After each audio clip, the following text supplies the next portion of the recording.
Okay, let's start with the numbers because they're staggering. 9 Olympic gold medals, Right. 1 silver, 10 world championship medals, and 8 of those are gold. It's an insane amount of hardware. And we're talking about a career that starts in 1979, which is basically the disco era. All the way to 1996. The Macarena. I mean, think about that span of dominance. Just looking at that list is exhausting. I can't even imagine the biological toll of actually winning it all. You really can't. And it's a resume that, on paper, is just, it's almost impossible to argue with. You're talking about a man who was voted World Athlete of the Century by the IAAF. That's the main governing body of the sport. And Olympian of the Century by Sports Illustrated. Exactly. So by every single objective metric we have, he should be, Yeah. the undisputed, beloved king of track and field. Like a Michael Jordan or a Muhammad Ali, someone who just transcends their sport. Right. And yet, he isn't. Not really. Or at least, we don't talk about him in the same warm way we talk about, say, Usain Bolt. Who is just universally adored. Or Jesse Owens, who's this revered historical icon. And that, right there, is exactly what we're here to unpack today. This is the deep dive on Carl Lewis. And the mission isn't just to list off the wins, though, believe me, there are a lot of them. Oh, yeah. It's to try and figure out how someone so dominant could also be one of the most controversial and honestly misunderstood figures in the history of sports. That is the absolute central tension of the Carl Lewis story. I mean, it's this constant clash between performance and perception. On the track, in the long jump hit, he was a revolutionary. He brought a level of professionalism, of scientific rigor to sprinting and jumping. Well, it just didn't exist before him. But off the track. Off the track, there's this constant friction. Friction with the public, friction with sponsors, and, oh yeah, definitely with his competitors. So it's a story about the gold for sure, but it's also about the grind. It is. It's about the gold, the glory, and the grind, and how that glory didn't always feel the way he, or maybe the public, expected it to. Okay, so let's go back, way back to the beginning. Because before he was King Carl, he was just a kid in Willingboro, New Jersey. Right. But looking at the source material, this wasn't just some generic suburban kid who happened to be fast. We have to talk about the genetics, the family. Absolutely. This was not an accident of nature. You could almost call it the family business. Carl was born in Alabama in '61, but he was raised in Jersey. And his parents, William and Evelyn, they ran a track club. So he was literally surrounded by it. Surrounded by it. And his mother, Evelyn Lawler Lewis, she wasn't just some mom coaching on the side. She was a world-class athlete in her own right, a hurdler on the 1951 Pan American team. Wow. So the blueprint was already there. The pedigree was just undeniable. It was. And it wasn't even just him. His sister, Carol, was also an elite long jumper. She actually finished 9th at the 1984 Olympics. So you have to imagine the dinner table conversations in that house. Oh, I'm sure. It's not, did you do your math homework? It's, how was your block start today? Or, did you stick that landing?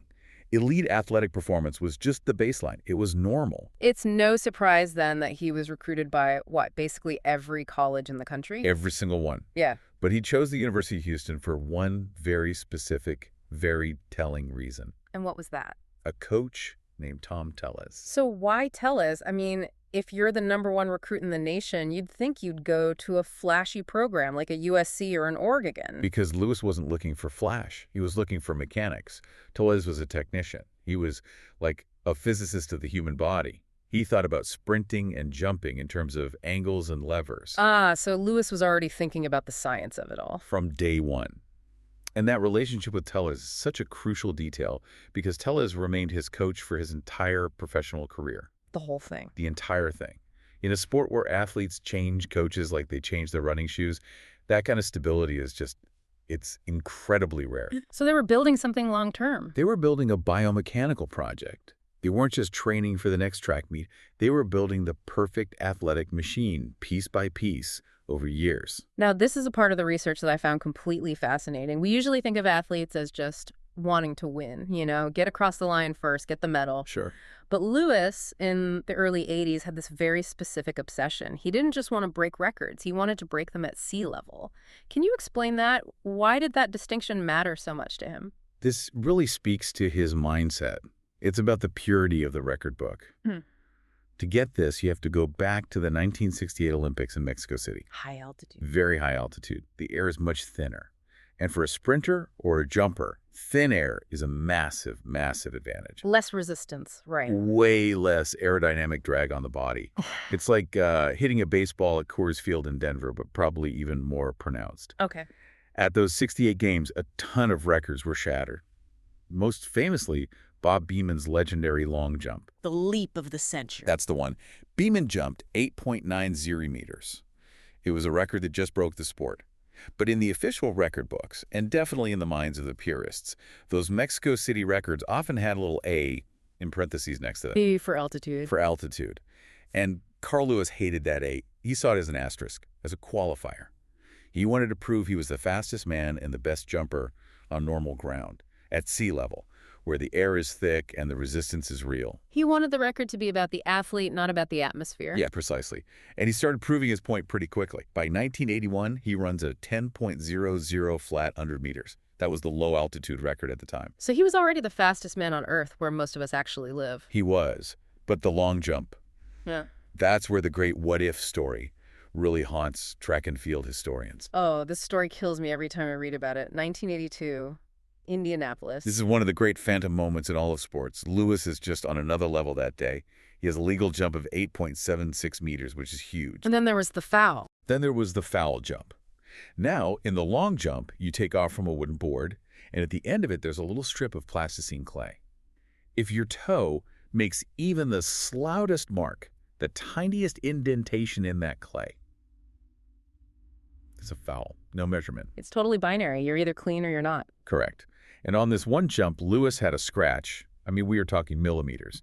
But the officials who were there, seasoned track officials and observers who saw where he landed in the sandpit, What did they say? they all claimed it looked like it hit 30 feet. 30 feet. Let's put that in context. Bob Beeman's unbeatable record was 29 feet 2¼ inches. Right.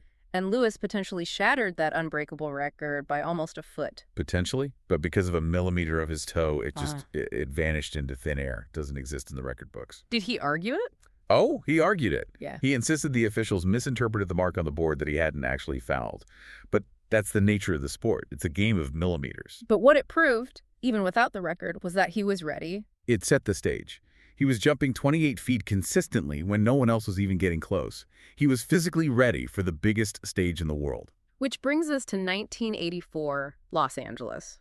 The games that were supposed to be his coronation. The moment Carl Lewis was meant to become a global icon. The setup here was just massive. The Soviets were boycotting the games, so the main rivals for the U.S. were out.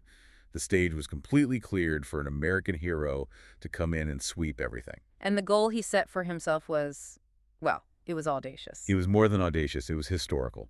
He explicitly said he was setting out to emulate Jesse Owens' legendary performance from the 1936 Berlin Games. 4 gold medals. In the same 4 events. Yeah.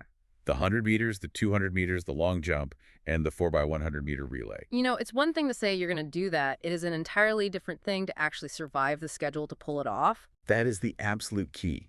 People forget, it's not just running 4 finals. It's running the heats for the 100, the quarterfinals, the semifinals. Then you do it all again for the 200. It is days and days of maximum physical exertion. You have to manage your body like a battery. Exactly, like a battery. If you drain too much on Tuesday for a long jump final, you have absolutely nothing left in the tank for the relay on Friday. It's a razor's edge. And spoiler alert for anyone who doesn't know their history, he did it. He actually pulled it off. He did it. And the performance was just clinical. It was perfection. He wins the 100 meters in 9.99 seconds. Going sub-10 in an Olympic final is still a massive deal. Okay, that's hard. He wins the 200 in 19.8, which was a new Olympic record. Yeah. He anchors the 4x100 relay team to a new world record of 37.83. Great. Athletic perfection. But. And with the Carl Lewis story, there always seems to be a but. Always. We have to talk about the long jump because this is the moment. This is where the relationship with the American public starts to get complicated. It starts to sour. This is the pivotal moment for his entire public image. Walk us through what happened in that long jump pit. Okay, so you have to remember the context. The public had been hyped up for months about this. The narrative wasn't just Carl Lewis will win the long jump. It was Carl Lewis is going to break Bob Beeman's world record. They were selling the record attempt. They were. There were even commercials about it. I remember a pre-games ad featuring Bob Beeman himself looking into the camera and saying, "I hope you make it, kid." Wow. So the anticipation in the stadium was at a fever pitch. People bought tickets specifically to see the record fall. They didn't just want a gold medal.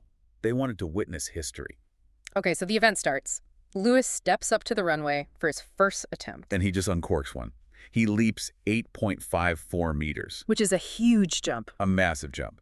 And it is immediately clear to everyone in the stadium, especially the other competitors, that it's going to be enough to win the gold medal. Nobody else in that final was jumping anywhere near that. So he basically ended the competition with his opening statement. That's a perfect way to put it. He had the gold in the bag on his very first attempt. So what does he do next? Well, he takes the second jump, which is a foul. And then he takes off his spikes. He puts on his sweatsuit. He backs up his bag. He passes on his remaining 4 attempts. He just stops. And the crowd reaction. They booed him. What? He had just won a gold medal for the United States on home soil in Los Angeles, and the stadium is raining down boos on him. That has to be just crushing. But let's look at it logically. Why did he stop? There had to be a reason. Tactically, it was the only smart move. Is the professional move. We just talked about that grueling schedule, right? Yeah. He still had all the rounds of the 200 meters and the relay to run. The air in the LA Coliseum was starting to cool down for the evening. Cold muscles are way more prone to tearing. So he was worried about injury? He was worried about pulling a hamstring.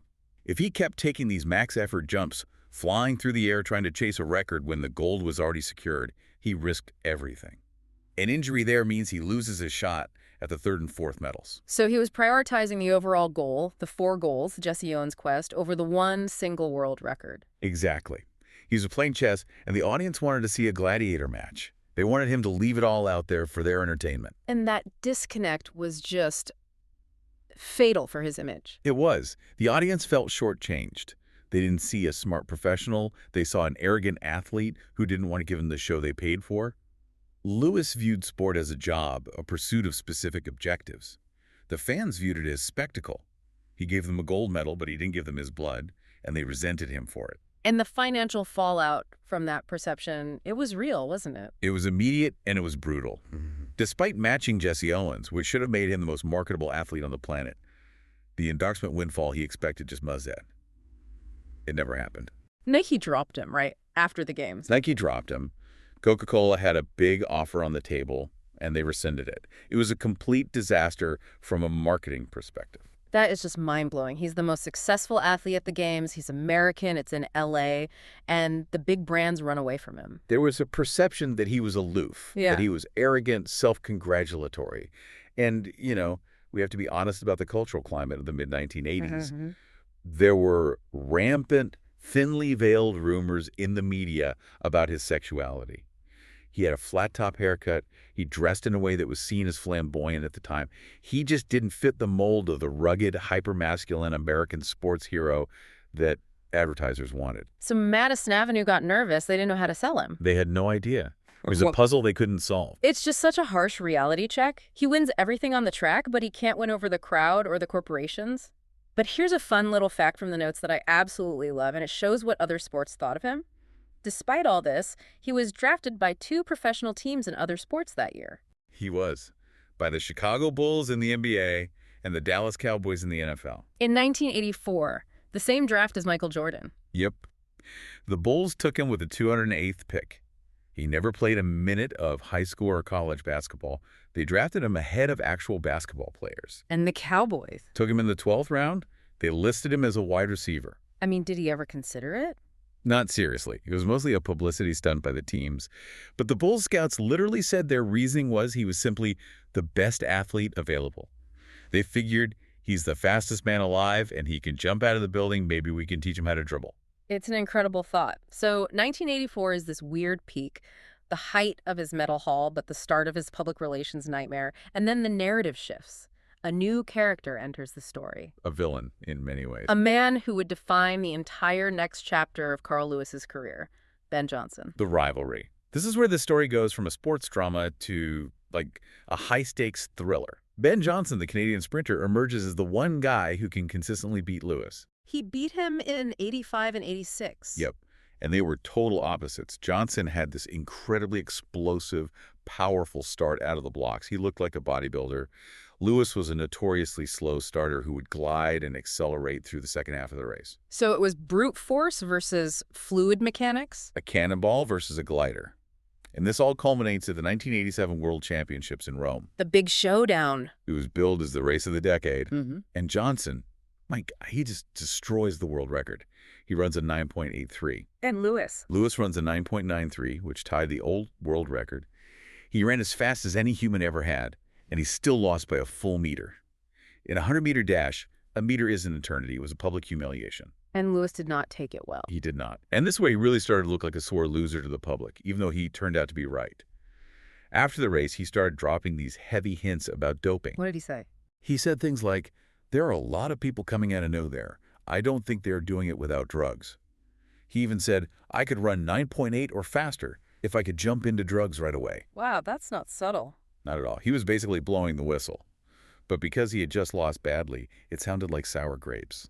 And what was Johnson's response to all this? Oh, it was the classic deflection. He said, "When Carl Lewis was winning everything, I never said a word against him." It was a brilliant PR move. It made Johnson look like the classy winner and Lewis look petty and unable to handle defeat. So that sets the stage for the ultimate rematch, the one that would go down in infamy. Seoul Olympics, 1988. The dirtiest race in history. The anticipation was just off the charts. It was more than a race, it was a morality play. The clean American hero versus the powerful Canadian challenger. The gun goes off. And Johnson is just gone. An explosion out of the blocks. He wins in a shocking 9.79 seconds, a time that seemed inhuman. Lewis runs a 9.92, which is a new American record, and he isn't even in the same zip code. Not even close. I've seen the footage 100 times. Just before the finish line, Johnson turns his head, looks back at Lewis, and raises his hand in victory. Mm-hmm. It was the ultimate alpha move. It was a total changing of the guard. The king is dead. And for 3 days, he was. For 3 days, Ben Johnson was the fastest man who ever lived. And then the news broke. He tested positive. For stanozolol, a very powerful anabolic steroid. And in that moment, everything it changed instantly. Johnson was stripped of the medal. He was sent home in disgrace. Lewis was awarded the gold medal, and by default, the new Olympic record of 9.92. And the history books were rewritten. They were. Because Johnson later admitted to long-term systemic steroid use, Lewis was retroactively declared the 1987 world champion and the world record holder from that Rome race, too. So Lewis was right all along. All those sour grapes comments, he was telling the truth. He was 100% right. But the vindication felt messy. It didn't feel like a clean, good guy wins moment. It cast this dark shadow over the entire sport. It made everyone realize just how dirty track and field had become. He got the gold, but the actual moment of victory on the track was stolen from him. You can't replicate that. You can't get that feeling back 3 days later in a press conference. The glory was tainted for everyone. So we move into the 90s. We're at the 1991 World Championships in Tokyo. Lewis is 30 years old now. In sprinter years, that's getting up there. That's senior citizen territory for an elite sprinter. Usually that explosive, fast-twitch fiber starts to fade by your late 20s. But 1991 in Tokyo, a lot of track experts, when you read their analysis, they seem to think this was his absolute masterpiece. Without a single doubt. If you really want to understand the athletic greatness of Carl Lewis, you have to watch the tapes from the 1991 World Championships. It was his magnum opus. So let's start with the 100 meters. Okay, so he reclaims the world record. He runs a 9.86. And what's so beautiful about this moment is that it's the first time in his life he crossed the finish line and saw a WR flash up on the scoreboard live. He finally got his moment. He finally got that pure, unadulterated moment of celebration. He called it the best race of my life. Mm-hmm. And he had to be that good because he defeated a field where 6 men broke the 10-second barrier. It was the deepest, fastest race in history up to that point. An incredible redemption. But that wasn't even the main event of the meet for him, was it? Not even close. We have to talk about the long jump duel with Mike Powell. This is the climax of the whole story for me. It is widely, and I think correctly, considered the single greatest field event competition in the history of the sport, period. So set the stage for us. What was the context going in? The context is everything. Going into that night, Carl Lewis had not lost a long jump competition in over 10 years. 10 years. 65 consecutive victories. It wasn't just a winning streak, it was a dynasty. He was considered absolutely invincible in that event. And he's jumping against Mike Powell. His rival, Mike Powell, who was always the bridesmaid. A great jumper, but always finishing in second place behind Lewis. Okay, so the final begins. And Lewis is just on fire. He's feeling it. In the third round, he jumps 8.83 meters. Then in the fourth round, Lewis does the unthinkable. He jumps 8.91 meters. Wait, 8.91, that's further than Beeman's 8.9. He jumped further than Bob Beeman. For a moment, everyone in the stadium thinks he's finally done it. He's broken the unbreakable record. Oh, I did. But the wind gauge on the side of the runway flashes up.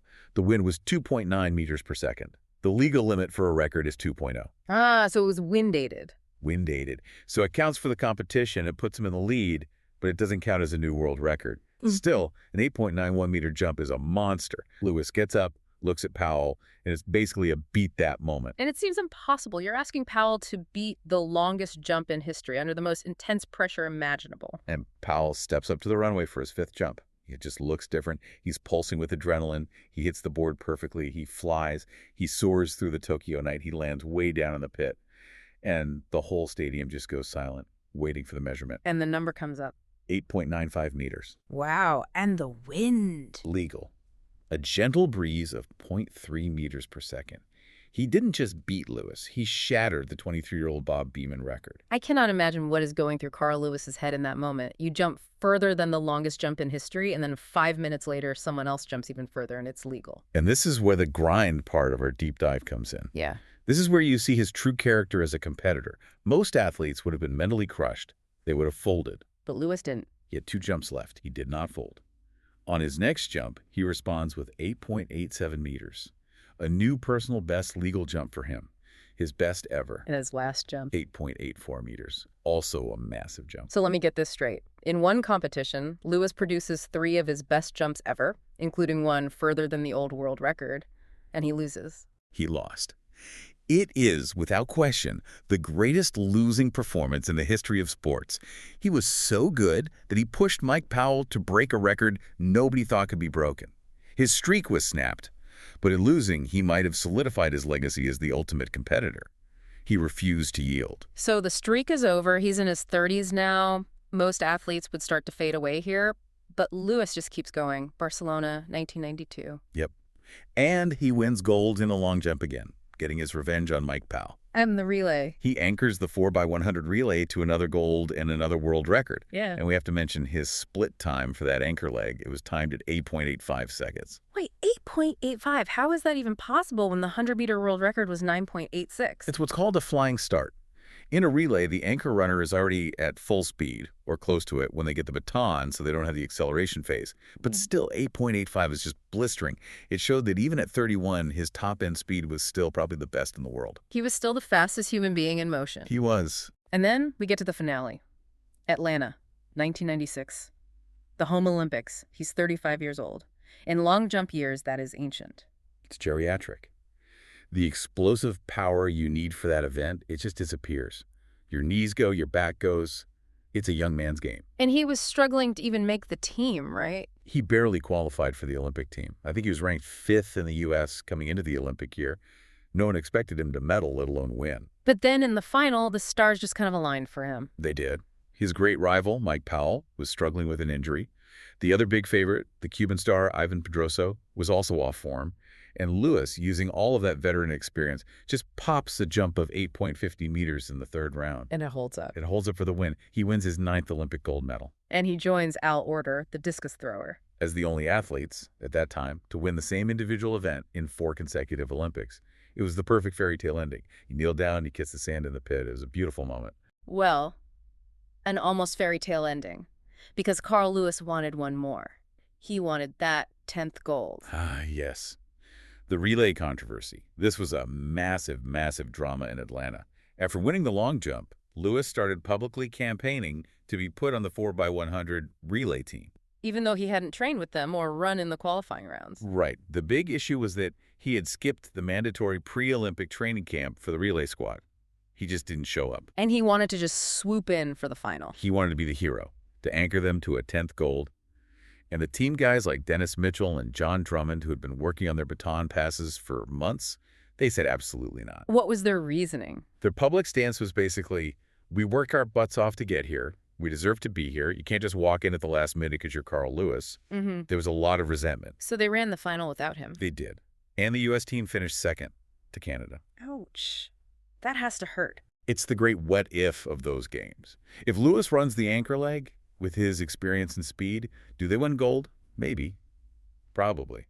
But does he deserve to run if he didn't put in the work with the team? It's a perfect microcosm of his entire career, isn't it? It really is. That undeniable, unbelievable talent clashing with team dynamics, public perception, and, well, ego. The team chose fairness over star power, and they lost the gold medal. There's no easy answer there. Speaking of things that are complicated, we can't do a full deep dive on Carl Lewis without addressing the elephant in the room. The Wade-Exum report. This came out much, much later, in 2003. This is a critical piece of the puzzle for a balanced view of his legacy. Dr. Wade-Exum, who was the director of drug control for the United States Olympic Committee, released these documents. And what did they show? They showed that Carl Lewis had tested positive 3 times during the 1988 Olympic trials. 1988, the same year that Ben Johnson got busted in Seoul. The very same year. Now, we have to be very specific about the chemistry here, because it matters. The substances found were pseudoephedrine, ephedrine, and phenylpropanolamine. Which are? They're mild stimulants that you would find in a lot of over-the-counter cold medicines. Okay, so importantly, not steroids. Correct. This was not stanozol or testosterone. These aren't the heavy-duty muscle builders that Johnson was using. And the levels found in Lewis's samples were very low. We're talking 2 parts per million, 4 ppm, and 6 ppm. And what was his defense? Lewis's defense was that he had inadvertently used an herbal supplement that contained an ingredient called mahuang, which is a natural source of ephedrine. And the USOC, the Olympic Committee, they accepted that explanation. They did. Their internal committee reviewed it, accepted his claim of inadvertent use, and cleared him to compete. The case was basically buried. So where's the controversy? The controversy is that under the strict letter of the rules in 1988, a level of 6 ppm was technically a positive test, and the USOC should have, perhaps, disqualified him. Looking back, the international body, the IAAF, eventually said that levels under 10 ppm were often treated as negative cases at the time because they offered no real performance benefit.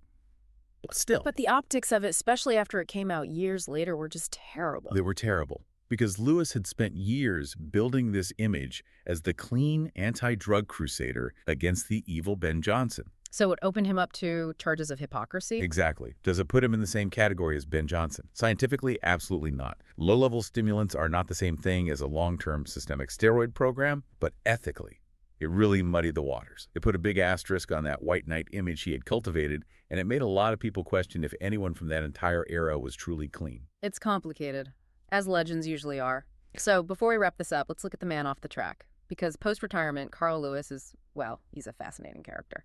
He really is. He has always, always marched to the beat of his own drum. Take his diet. In 1990, at the peak of his career, he went vegan. Which in 1990 was not trendy. It was considered radical, Yeah. even dangerous for an elite athlete. The conventional wisdom was you couldn't build or maintain muscle without eating meat. But he credits that diet change with giving him his best year ever in 1991. And then there's the acting career? Yes. A few cameos here and there. He was in Perfect Strangers, the movie Speed Zone. But my personal favorite is a recent one. In 2024, he appeared on the Spanish version of The Masked Singer. You're kidding. Please tell me what his costume was. He was dressed as Panda. From 9 Olympic gold medals to a panda suit on Spanish television, I mean. It shows a sense of humor and a willingness not to take himself too seriously that I don't think the public saw from him back in 1984. He also had a brief political career, right? He tried to. In 2011, he launched a bid to run for the New Jersey State Senate as a Democrat. But he was disqualified pretty quickly. Residency requirements. It turned out he hadn't lived in New Jersey for the required 4 years prior. He had recently voted in California. So the political career ended before the starting gun even went off. And what's he doing today? He's come full circle. As of 2025, he is the head track and field coach at his alma mater, the University of Houston. He's back where it all started with Tom Tellis. Passing on that technical knowledge. Passing on that obsession with mechanics, with physics, to the next generation of athletes. So when you put it all together, what does it all mean? You look at the numbers again. 9 Olympic golds, 8 world golds. He dominated 2 different disciplines, sprinting and jumping, for nearly 2 decades. If you just look at the data, if you just look at the accomplishments, Carl Lewis has a very legitimate claim to be the greatest Olympian of all time. He had longevity that someone like Usain Bolt didn't have. Bolt was dominant for 3 Olympics. Lewis won gold in 4 straight. And the versatility. The versatility is off the charts. You just do not see an athlete who can win the 100-meter dash and also win the long jump anymore. The training is too specialized. It's too physically demanding on the body. And yet, as we said at the very start of this, we just don't feel the same warmth for him. The warm fuzzies aren't there. They're not. And that brings up this really fascinating question for us as sports fans. Why do we require our heroes to be humble? We want them to act surprised when they win, as if they didn't expect it. Carl Lewis knew he was the best, and he acted like it. He was professional, he was calculated, and yes, he was sometimes seen as arrogant or distant. It almost feels like we punished him for being right about how good he was. I think we might have. We have this tendency to conflate greatness with likability, and they're not the same thing. They don't have to be. Carl Lewis was undeniably historically great. Whether he was likable, well, that was always up for debate. But the clock and the tape measure. The clock and the tape measure don't care about likability. And on those terms, he stands almost completely alone. That is a lot to think about. Sometimes the source material is stranger than fiction, especially when it involves 30-foot jumps that didn't count and panda costumes that definitely did. Thanks for listening to this deep dive. Always a pleasure.